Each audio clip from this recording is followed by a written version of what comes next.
A good and easy way to check your tire's conditions is to look at the sides of the tires and also look across the tread of the tire to make sure that it is wearing evenly.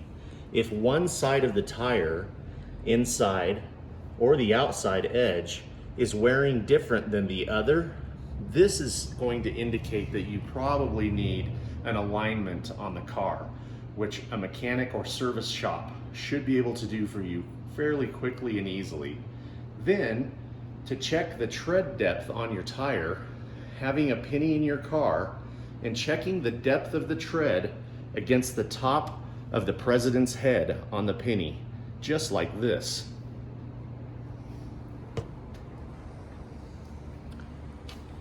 If you can see the top of the president's head, then the tread is too far gone. If you can't see the top of his head, then you have enough tread for a safe tire.